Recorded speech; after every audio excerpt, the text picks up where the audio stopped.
Friday, Bird Gang. You know what time it is. I did not get to watch the preseason game last night due to having to work, but I will absolutely get into it for Monday's show. I have a replay I can watch. I'm absolutely going to watch at least that first drive for you guys, right? Sorry, fellas. Just kind of how the chips fall being out of town in Philly. I do fly back on Sunday, and I will give you guys a Monday morning show that's spot on, ready to go. Although Mizaki, my guy Marvin Harrison Jr., got a touchdown, didn't he? Yes, sir. NFL news, someone's ribs is hurt, and we got some comments. Welcome back to Cardinals Daily. I'm Eddie Law, and I got you covered on anything and everything Arizona Cardinals. If this is your first time hanging out with us, hit that sub, hit the bell, hit the like, leave a comment. Let us know where you're from, how long you've been a Cardinals fan, and of course, welcome to Bird Gang, the best fan base in the entire NFL. Joining Bird Gang will help us reach even more Cardinals fans and continue to grow the team. Do not forget my channel over at The Eddie Law Show on YouTube. Live shows will be consistent once the regular season starts. Make sure you hit subscribe and hit the bell to get those notifications as soon as those shows go live. If you have Apple Podcasts or Spotify, we are now available on both platforms. Please subscribe, check us out, leave us a 5-star rating because it would be so massive for this show, and I would truly, truly appreciate it. Questions, comments, suggestions, hit me up in the comment section below or on social media at eLaw52. Bird Gang. Right into the NFL news here. Let's get into what's going on around the NFL here. And a couple stories here to get into that are, interesting at least. So in the first story, the Seattle Seahawks are reportedly planning to sign former first round from the Detroit Lions corner, Terrion Arnold. And let's just say football part of this story is very far down the list because he was released by Detroit earlier this summer, as we all know, after being charged with 8 felonies stemming from an alleged kidnapping and robbery in Tampa. Prosecutors accused Arnold of orchestrating the kidnapping and beating of 3 men he allegedly believed stole $100K in cash, luxury watches, and bags from him. Arnold and his reps have denied the allegations and no trial date has been set. So naturally, Seattle looked at all that and said, but just can he play corner, right? Arnold worked out for the Seahawks Sunday after also drawing interest from the Houston Texans, the New Orleans Saints, and the New York Giants, right? Seattle's interest even appeared on Hard Knocks, including GM John Schneider discussing how other NFL teams have handled signing players with ongoing legal cases. And that's important because, he could still land on the commissioner's exempt list, meaning there's no guarantee he'll actually be available to play. Arnold is facing 4 kidnapping charges and 4 armed robbery charges that could carry an extremely serious penalty if he's convicted. So, Seattle might be getting a talented 23-year-old former first-round pick, but they're also getting a situation that is headache and a pain in the ass, for lack of a better term, right? Now, the next story is a lot more fun, a lot more hilarious, because it's a weird beef to have. Like, we officially have jersey beef at LSU, and somehow lawyers are now getting involved. LSU corner DJ Pickett says he's not giving up number 5, despite Jaden Daniels' family being upset that LSU allowed another player to wear the number Daniels wore during his Heisman season. Pickett's response, basically, was, I've been wearing 5 since I was 4. Have a nice day. And I'm sorry, but I do not care. It's just a dumb story, right? I mean, look, LSU promised him the number during recruiting, apparently. I mean, even before, who's their scummy little coach? You guys know what I'm talking about, right? Lane Kiffin. Jesus, I almost forgot. But the guy that came in before him promised him that. Like, if you don't want anybody wearing Jaden Daniels number 5 again, retire the damn number. Hang it up. Have a ceremony. Put Jaden on a golf cart. Give everybody commemorative cups, whatever you want to do. But you can't have a number that's technically available and then get mad when somebody freaking wears it, right? Daniels' attorney has now told LSU can no longer use his name, image, or likeness, while Daniels says he hopes everything gets resolved privately. Meanwhile, Pickett's dad was probably the funniest part of this whole thing to me. Basically said this controversy makes him want number 5 even more. So we're getting petty now. This is just a petty-ass story now. This has gone from a jersey disagreement to, you want 5? Well, now I'm going to wear 2 of them. I'm going to wear harder. Yeah. And DJ, he's keeping it. So congrats LSU. The season hasn't even started, and somehow the most heavily defended number on campus is 5. All right. And on a sad note, especially if you're an Arizona State fan, because you guys remember this guy, and he's actually really good. It's just somehow, this kid just couldn't stay healthy at Arizona State. Not that he couldn't stay healthy, but when he went down bad, and it was terrible, right? But Saints fans, you might want to start wrapping Jordan Tyson in bubble wrap. Right? The rookie wide receiver left Thursday's joint practice against the Jags with what Kellen Moore called a lower body injury, and he didn't come back. Tyson caught a pass from Tyler Show near the sideline while working against Jacksonville's first-team defense. He was slow getting up and eventually just went off to the trainers, right? The good news is he was able to walk off to be with the team. The bad news is this is Jordan Tyson. And we're already talking about another lower body issue, right? Tyson dealt with hamstring problems all the time during the pre-draft process and barely participated in OTAs and minicamp while New Orleans tried to be cautious with him, right? Training camp finally arrives. The Saints, take the training wheels off, and his leg immediately says, put him back on. This is not going to work. Like, we don't know how serious this is yet. Moore says the Saints expect to have more information on Friday. So for Saints fans, there's really no reason to panic yet, but maybe don't Google Jordan Tyson injury like every 4 minutes tonight because your blood pressure does not need that. The most important ability for this rookie right now isn't route running or speed or catching the football. For him, especially his rookie year, for his whole career, but especially after the injuries he's dealt with in college, his biggest challenge is being available. That's where we're at here, right? Now, Cards fans, you can put the emergency quarterback siren away for now. According to ESPN's John Weinsfuss, the Cardinals have zero long-term worry about Carson Beck's rib injury. And thank you, football guys, because nothing gets us like completely rational and emotionally stable quite like an injury to the rookie quarterback everybody wants to see play. Right? Beck apparently injured his ribs on a 4-yard run in the first quarter, picked up the first down and kept on playing. He said, screw it, I'm going in. Finished with 15 for 19, 188 and a touchdown. So apparently Beck's ribs were hurt, and he's like, that's a problem for future Carson. We're just going to keep playing. And we like the toughness out of that guy. Great.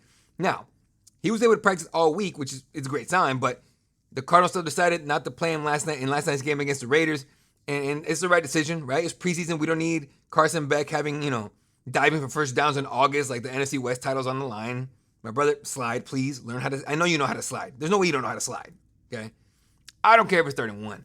I don't care if there's no one around you. I could care less if the first down marker is 6 inches away. Slide, my boy.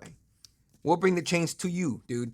Arizona already knows what it needed to know from Beck's last performance, so the kid looked good, right?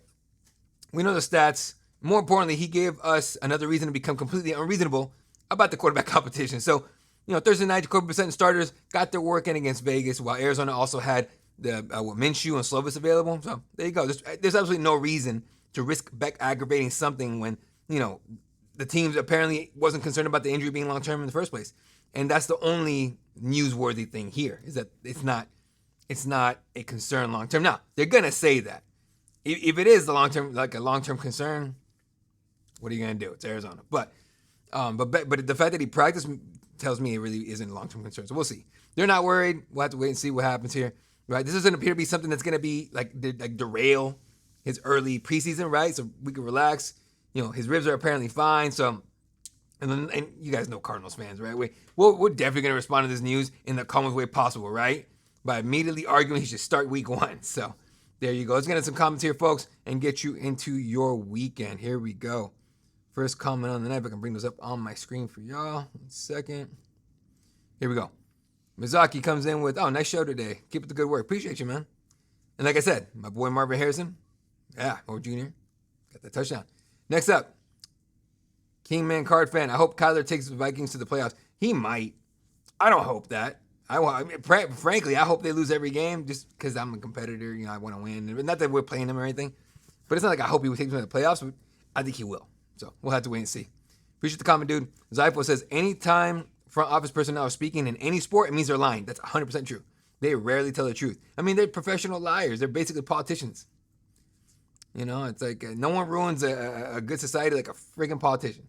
Next up, and it's Zypos again. If I can pull up your comment. Sorry, buddy. Give me 1 second. Here we go. Specifically, in my opinion, the main issue with Kyler was that his skill was for a period of the NFL that blossomed fast and was gone almost by the time he came around. The whole air raid style, Now the style is back to more pocket under center style, which is not what the little man excels. True. But if you have a little man at quarterback, you don't play the pocket game, right? I think you and I, we talked about, we agree on this. Like, you change the offense to your quarterback strength. That's the whole issue. That's the whole point. And Drew Petzing couldn't get his head out of his ass fast enough to do it, or quick enough to do it. They just didn't want to. He just liked it up there, right? Likes to walk around sniffing his own farts. Now he's in Detroit doing that crap. There we go. Thanks for the comment, dude. Jeffrey says, after injury, Kyler was always running scared and making mistakes. I don't disagree with that. I do not. He was definitely terrified of getting hurt again. And I don't blame him. He lost an entire year, and who knows how much mobility he lost. We'll find out this year. Like if he doesn't look like the earlier on Kyler, now somewhat like it, then we'll know for sure that knee injury definitely, at least psychologically, bothered him. Who knows? But you're not wrong, dude. Honestly, thanks for the comment, dude. S class. I'm gonna go with S class. Really does not matter if Kyler goes and wins the Super Bowl with the Vikings or even makes it there. Fit is fit, and it was no longer a fit. Kurt Warner's a good example. One with the Rams, was considered done in New York, came to the Cardinals and was a good defense and a cool but bad 65-yard touchdown too early in the Super Bowl for a win. Was still a success when the Cardinals were not even supposed to make it past one game in the playoffs. There are plenty of examples of quarterbacks doing better in a different situation. Like I said, you're not wrong, dude, at all. Different situation, different environment, different vibe, I guess, right? Especially when your head coach is an offensive guy. Like I said, I really do wish we would have given Kyler a chance here with Mike, but it wasn't Mike's call. It was probably not even Bill's call. It was Monty's call, right? Monty ruined that whole deal. So there you go. All right, next comment up here is iPhones. Do teams throw players under the bus? Sure they do. But also players and agents throw the team and management and coaches under the same bus. It's a tiring way they choose to do business, and everybody should shut up and handle their business quietly in the background. Will they? No, probably not. The more things that change, the more they stay the same. You're right. Teams throw players under the bus more than I think players throw. Okay, I'll put it this way. In the NFL, in the NBA, players absolutely run that thing. Like teams have little power in the NBA. In the NFL, it's absolutely backwards, dude.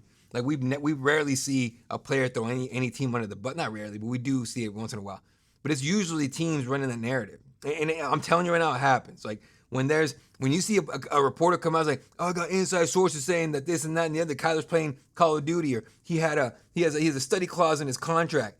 Those are leaks that are leaked on purpose. No leak. Look, it's professional football. You think they can't handle leaks? Come on, man. They can handle leaks, right?